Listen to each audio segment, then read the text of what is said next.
Hi friends, welcome back. तो friends, video है भारत के इन कमांडो को सलाम करती है पूरी दुनिया, इंडिया स्पेशल फोर्सेस। तो चलो फ्रेंड्स, शुरू करते हैं आज का वीडियो। पर यस, उससे पहले अगर आप इस चैनल पर नए हो और आपने अभी तक सब्सक्राइब नहीं किया है तो जल्दी से पहले नीचे सब्सक्राइब का बटन और साथ में जो घंटी है उसको क्लिक कर लो, ताकि आपको हमारे सारे न्यू वीडियोस के नोटिफिकेशन मिल जाएं जैसे हम उन वीडियोस को अपलोड करें।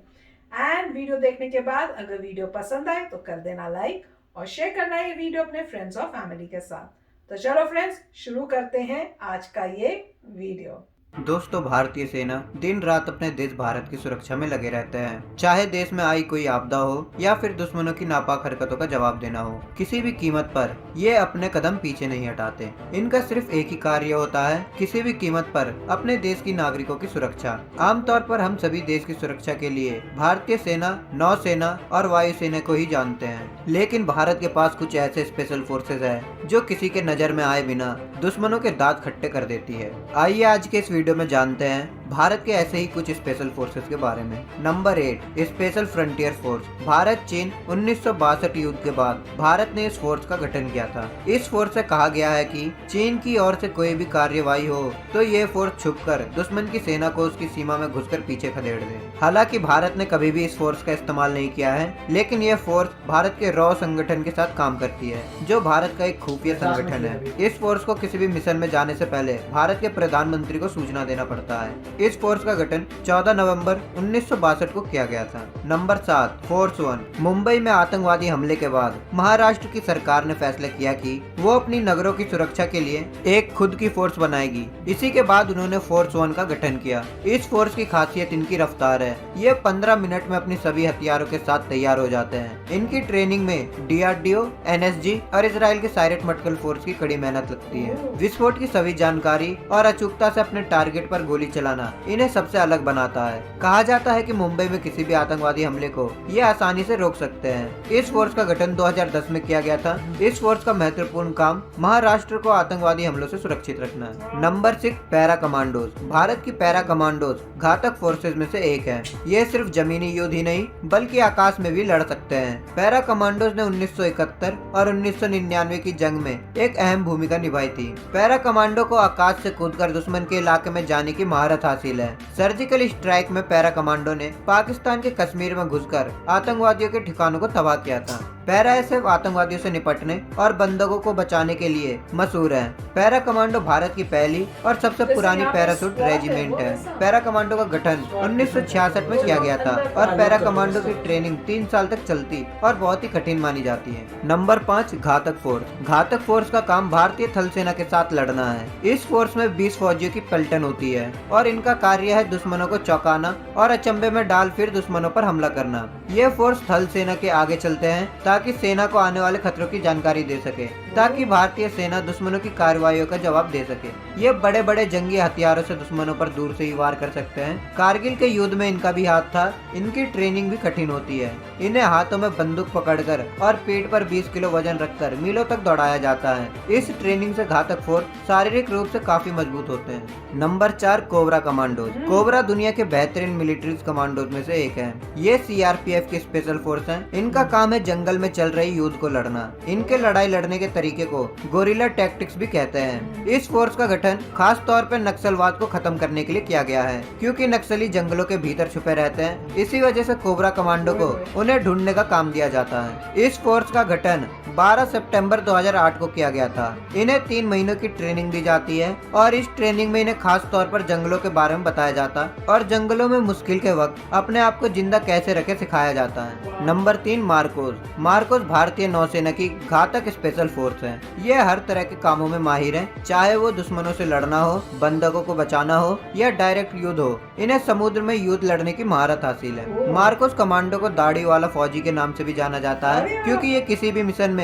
नागरिकों के साथ घुल मिलने के लिए दाढ़ी बढ़ाकर जाते हैं ताकि इन्हें इनके मेंबर्स के अलावा और कोई ना पहचान सके। मार्कोस कमांडो हमेशा अत्याधुनिक हथियारों से लैस रहते हैं ताकि ये दुश्मनों से हर कदम में आगे रह सके। कारगिल युद्ध और 26/11 हमले में मार्कोस कमांडो ने भी अपनी भूमिका निभाई थी। 1985 में भारत ने मरीन कमांडोज यानी मार्कोस का गठन किया था। मार्कोस की ट्रेनिंग 2 साल की होती है और इसमें 20 से 24 साल तक के फौजी को ही चुना जाता है। Number 2, Garud force. Garud force का गठन वर्ष 2004 में किया गया था। गरुड़ कमांडो को हवाई युद्ध में माहिर माना जाता है। अपनी हुनर की वजह से इन्हें पता रहता है कि कैसे दुश्मनों की सीमा में घुसकर अपने साथियों को सुरक्षा पूर्वक बाहर लाना है। गरुड़ फोर्स की ट्रेनिंग भारत के सफल फोर्सेस द्वारा हुई है। गरुड़ कमांडो दुनिया के सामने वर्ष 2004 में एयर फोर्स डे में आई थी। मौजूदा वक्त में गरुड़ फोर्स में 1000 कमांडोज है। गरुड़ कमांडो की ट्रेनिंग 72 हफ्तों की होती है, जबकि पूरी तरह से गरुड़ फोर्स में शामिल होने के लिए 3 साल का वक्त लगता है। ये हर तरह के हमले से देश की सुरक्षा करने के लिए तैयार रहते हैं। Number 1, NSG commandos. NSG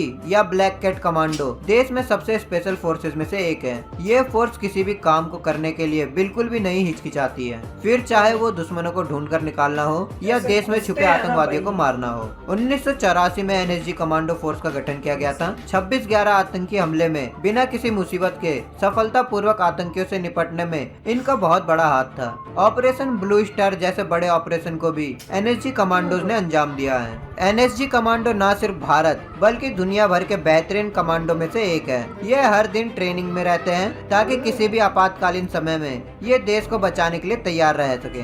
NSG commando में शामिल होने के लिए कड़ी प्रशिक्षणों से गुजरना होता है और कुछ चुनिंदा लोग ही NSG कमांडो बन पाते हैं। दोस्तों, इन्हीं कमांडोज के कारण हम चैन की जिंदगी जी पाते हैं और वैसे भी एक कमांडो बनना हर किसी की बात नहीं है। तो फ्रेंड्स, फैंटास्टिक वीडियो था और इसलिए फैंटास्टिक था कि इन्होंने सारी जो स्पेशल फोर्सेस है सब बताई। तो मैं तो कंफ्यूज हो जाती थी जब मैं वीडियोस देखती थी, कौन सी ये है कौन सी वो है।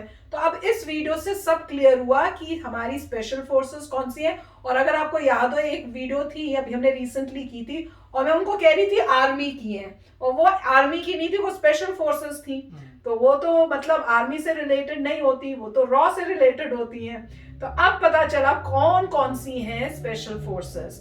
और ओ माय गॉड, डेफिनेटली। और उन्होंने जिस तरह सीक्वेंस से बताया ना, उससे ये भी पता चला कि सबसे स्ट्रॉन्गेस्ट, सबसे ब्रेवेस्ट, टॉप नंबर की कौन सी है। और ऑब्वियसली वो तो NSG है। और मैं तो जब भी उनकी कोई भी वीडियो देखती हूँ ना, मेरे मुंह से वाओ या अरे ये क्या कर दिया, कभी ऐसा नहीं होगा कि उनकी वीडियो देखते टाइम वो रिएक्शन ना हो। और इसमें भी था, 1 सेकंड का उन्होंने एक दिखाया, वो कौन सा था, बस वाला, कि उन्होंने पहले बस के शीशे तोड़े और फिर उनमें से एक ने ऐसे जंप किया और इतनी सी खिड़की के अंदर से घुसे। अरे बाप रे, कमाल होता है जब मैं देखती हूँ उनको इस तरह से घुसते हुए। हर बार ही मुझे लगता है अरे यार, इतना मतलब ट्रेनिंग की हुई है उन्होंने, इतने वेल ट्रेन्ड है। और उन्होंने बोला भी कि उनकी तो ट्रेनिंग एवरीडे होती है। और मैं ये भी नोट कर रही थी कि जब वो 8 से जा गए 1 तक, तो ट्रेनिंग के टाइम भी इंक्रीज होते जा रहे थे। पहले 8 महीने की बताई, फिर 2 साल की बताई, फिर 3 साल की बताई, और फिर इनकी तो जी रोज ट्रेनिंग ही होती है। तो अमेजिंग था ये वीडियो, बहुत इंफॉर्मेटिव था। और बिसाइड्स दैट जो वीडियो उन्होंने लगाए उनके बहुत अच्छे थे। मैं तो ये कहूंगी कोई यंगस्टर देखेगा ना तो वो कहेगा भैया मुझे तो इन्हीं में से किसी एक स्पेशल फोर्स में जाना है।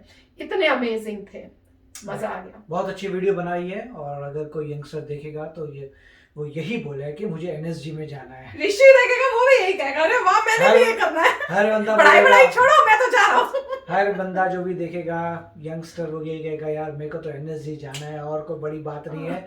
मगर इनमें से सब में आना बहुत मुश्किल है। हाँ, नहीं आ सकते। और जैसे हमने पहले भी वीडियोस किए थे उसमें लिखा था कि ये वॉलंटियर सिस्टम है, कि अगर आप बोलते हैं कि मेरे को पैराट्रूपर्स में जाना है तो आपको वॉलंटियर करना पड़ेगा, आप जा सकते हैं। और उन्होंने स्ट्रिक्ट बना रखा है कि ये काम करने पड़ेंगे। मतलब ऐसा नहीं है किसी को फोर्स कर रहे हैं, आपकी इच्छा है। अगर आप वाकई इसमें जाना चाहते हैं तो आप प्रूव करिए कि आप इतने स्ट्रांग हैं, केपेबल हैं, स्ट्रांग है, आप ये सब कर सकते हैं। और आप कंप्लीट कर लेते हैं तो आप जा सकते हैं। और कई होते हैं जो कह रहे थे कि जाते हैं, उनको 1-2 दिन में लगता है कि भैया हम तो मर जाएंगे, और वो बोलते हैं हम नहीं, हमारे देखी थी ना ट्रेनिंग देखी थी। बिल्कुल, पैराट्रूपर्स की थी। और पैराट्रूपर्स तो बीच में है, अभी तो NSG तक पहुंचे नहीं है। वो तो ट्रेनिंग भी नहीं थी, वो मेरे पास शुरुआत थी उनकी। नहीं, उनका यही था कि जब वो ट्रेनिंग नहीं थी, वो ये था क्वालिफिकेशन टेस्ट कर रहे थे कि आगे जा भी सकते हैं कि नहीं। मतलब क्वालिफिकेशन डिफिकल्ट होती है। एक बार जो क्वालिफाई हो गया वो तो ट्रेन करके निकल जाएगा, हो सकता है उस ट्रेनिंग में भी ट्रेनिंग निकाल और भी हो दे, गई। मगर क्वालिफाई होना ही उसमें प्रॉब्लम आ रही थी बहुत कि लोग जो है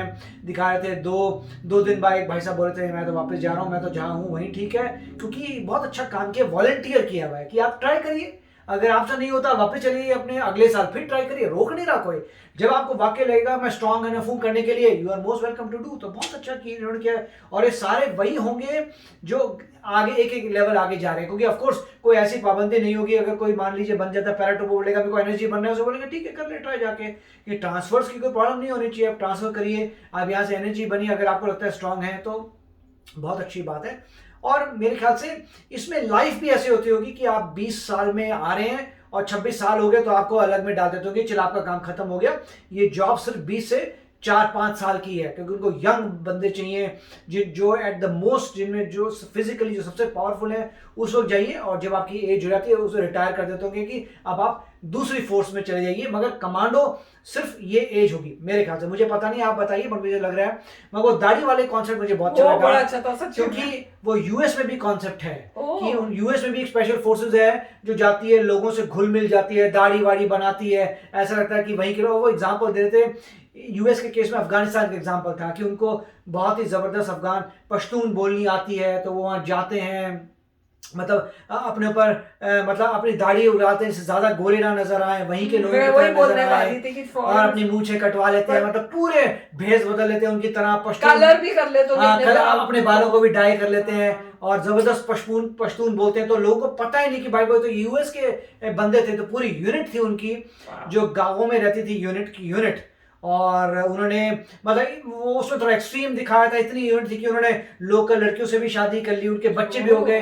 फिर जब पॉइंट आया कि अब तुम्हें एक्टिवेट होना है तो फटाफट गए। मगर ये अच्छा था कि जब वो एक्टिवेट हुए, लड़े, उन्होंने जब जीते तो अपनी फैमिली को वापस ले आए यूएस में। तो ये भी अच्छा था कि उन्होंने जिससे शादी की थी उन बच्चों को सारों को इमीडिएटली यूएस सिटीजन बन के सारे वापस आ गए। तो वो उन्होंने अच्छा दिया, और ये ट्रू भी है कि आप जाते हैं, आप उनको अलाउड होता है कि आप सेटल होने के लिए जो करना है करो, सेटल होने के लिए कि लगे कि वहीं के हो, और जब टाइम आएगा तो तुम्हें एक्टिवेट कर देंगे, तुम जाके फाइट करो। तो काफी यूनिट्स है वैसे ही हाँ, उन्होंने तो रॉ बिल्कुल ऐसे ही ऑपरेट करता होगा। और इनमें से जो बोल रहे हैं कुछ रॉ के यूनिट्स भी हैं। बेसिकली ये है कि ये हम रॉ की अभी बात कर रहे थे कि रॉ जो दूसरी कंट्रीज में जाके ऑपरेशंस करते हैं, जो दूसरी कंट्री में सेटल कर देते हैं लोगों को, मगर वो लोग रेगुलर लोग नहीं होते, बहुत जबरदस्त ये स्पेशल फोर्सेस के होते हैं जिन्होंने अपनी ट्रेनिंग की होती है, वहां पे जब भी एक्टिवेट कर सकते हैं एक्टिवेट कर देते हैं और वो काम करते हैं। तो बहुत ही अच्छा वीडियो था गाइस। यस फ्रेंड्स, मैं तो सरप्राइज हो रही हूँ, मैं तो शॉक में हो जा रही हूँ कि ऐसे लोग होते हैं कि वो इतनी वेल ट्रेंड होते हैं। हर बच्चा कहेगा एनएसजी में जाना है। वाओ,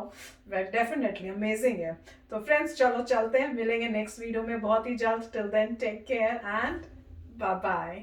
तो अगर आप मेरे इस चैनल पे नए हो तो जल्दी से सब्सक्राइब के बटन को हिट करो और बेल आइकन को क्लिक करो, ताकि आपको मेरा जब नया वीडियो मैं लगाऊं आपको उसके बारे में जल्दी से पता चल जाए।